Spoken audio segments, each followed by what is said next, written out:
At tayo ngayon ay naka-live na. So, magandang gabi sa inyong lahat. Ngayon po ay ika-23 araw ng Agosto, taong 2021.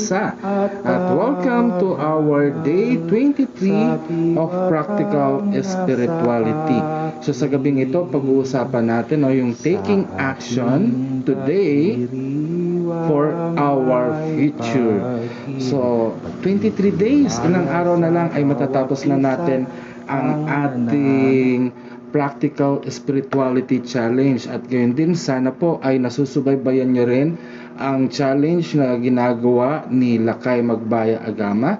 At sana'y panoorin nyo siya sa kanyang YouTube channel, no?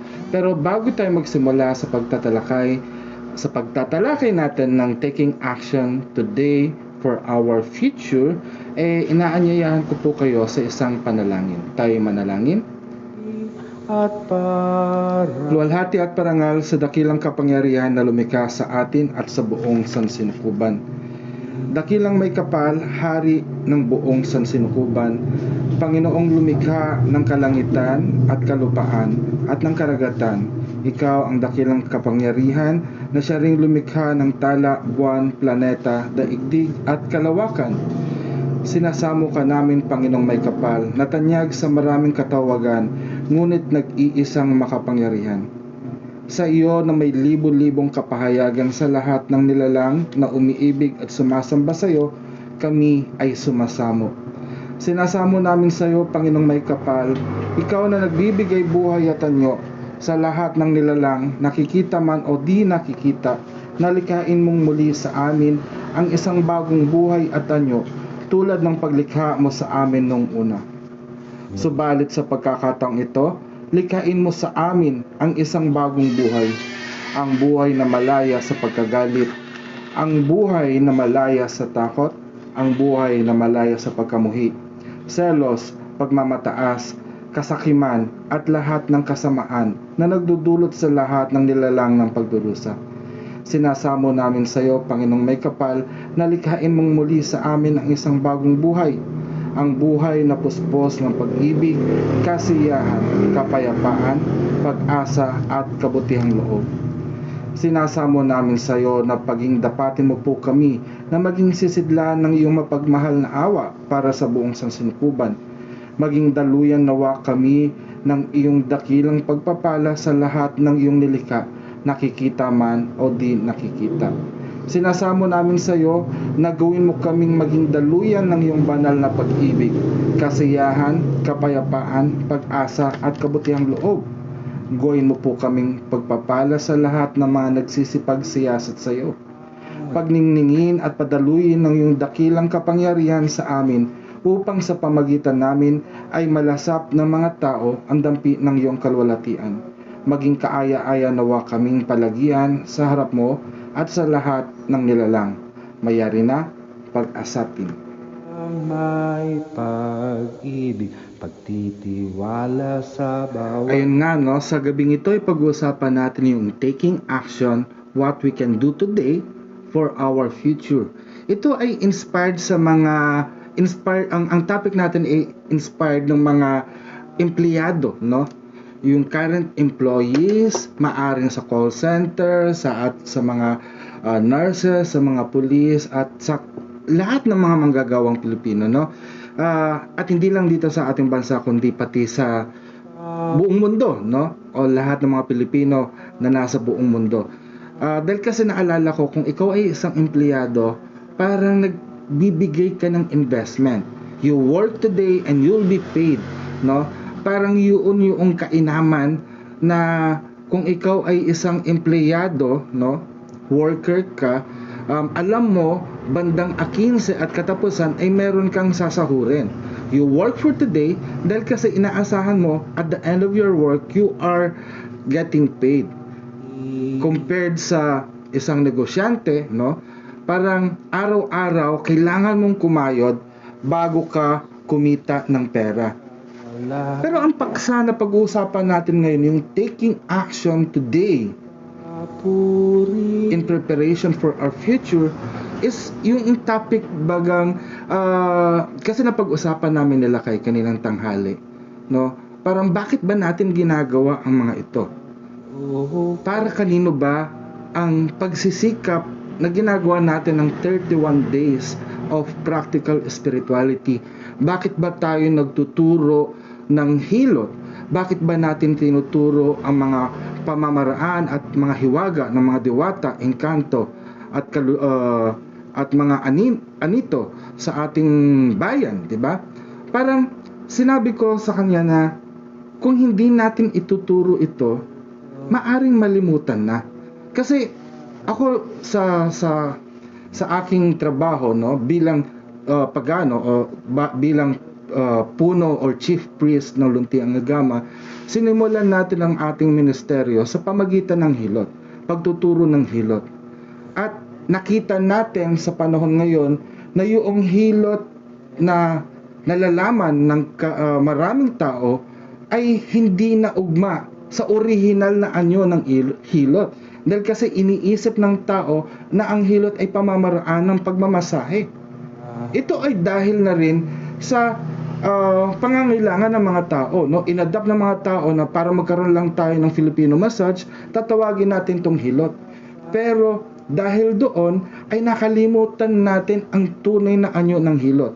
At yun yung muling ibinabalik ng Luntiang Agama, na ang hilot ay tradisyonal na pamamaraan ng panggagamot at hindi lamang siya sa pamamaraan ng pagmamasahe. Nung ako'y nagsisiyasat at nagtuturo sa iba't ibang lugar, no, ang pamamaraan ko ng pag-aaral sa ating kultura at tradisyon ay ang pakikisalamuha at pakikipag-ugnayan sa mga practitioner, no, sa mga katutubong manggagamot.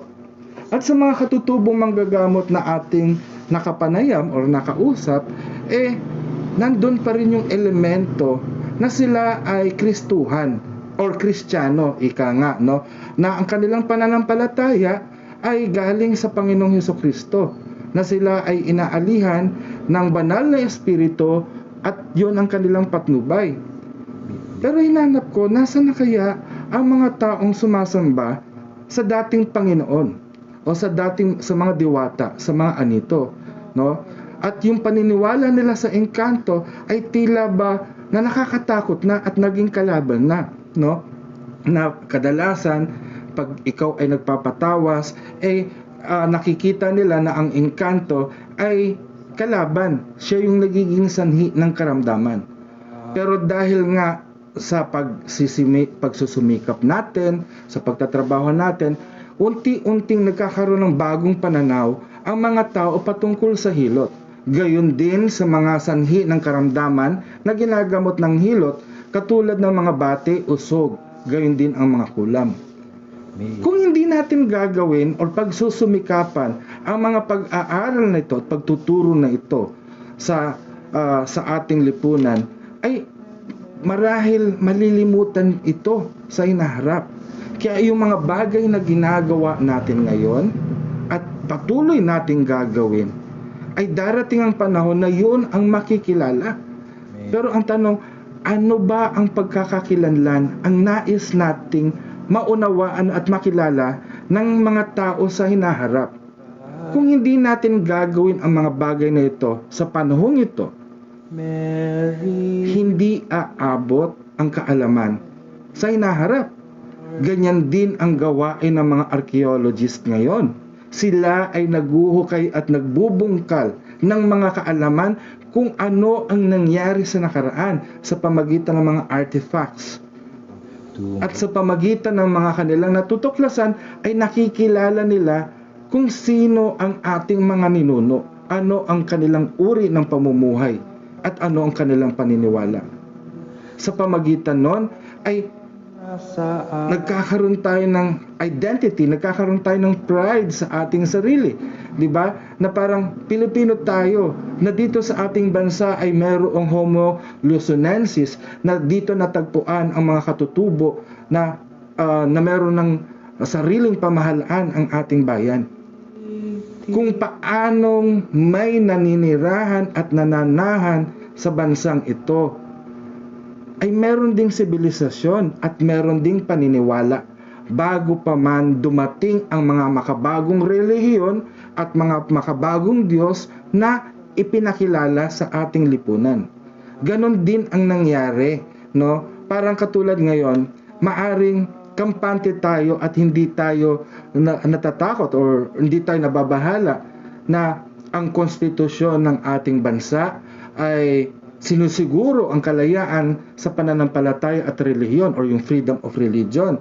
Pero hindi natin napansin na meron palang mga batas na isinasaad sa Revised Penal Code na maaring tumutuligsa sa mga paniniwala nating mga katutubo o yung mga katutubong paniniwala or religious practice, spiritual practices ng ating mga ancestor.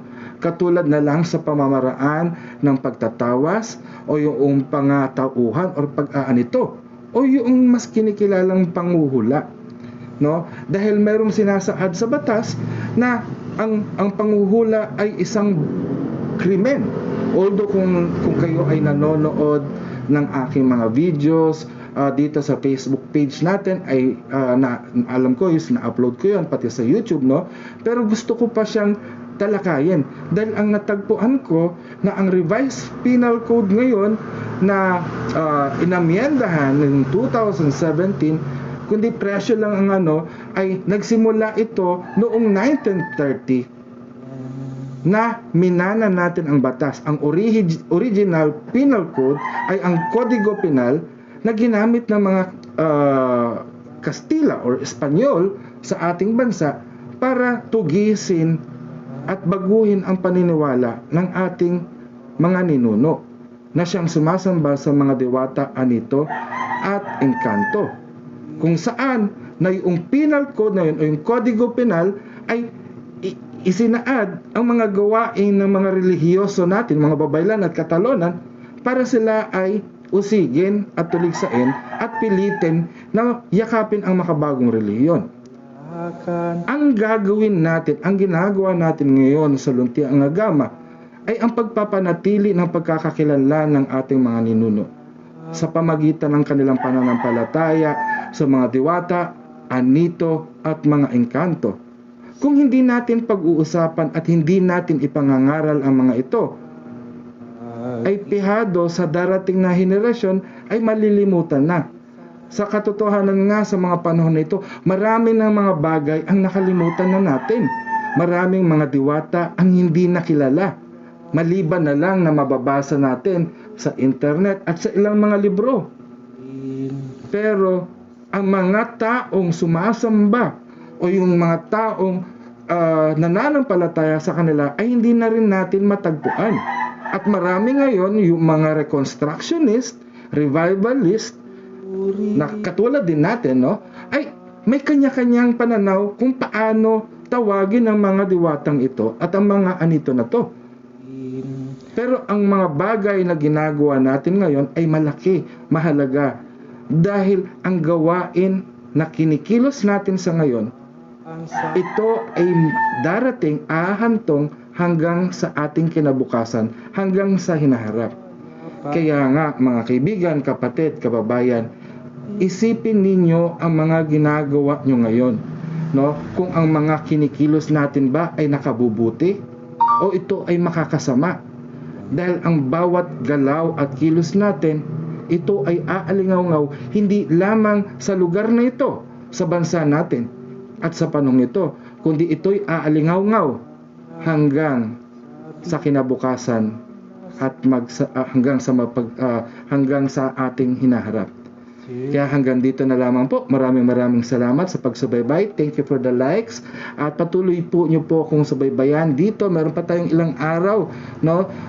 Bukas is ika-24th day natin ng Practical Spirituality, and by September ay Sunrise Peace Prayer Devotion naman po tayo by 5:30 AM Philippine Time. So hanggang sa muli, paalam, mayari na, pag-asatin.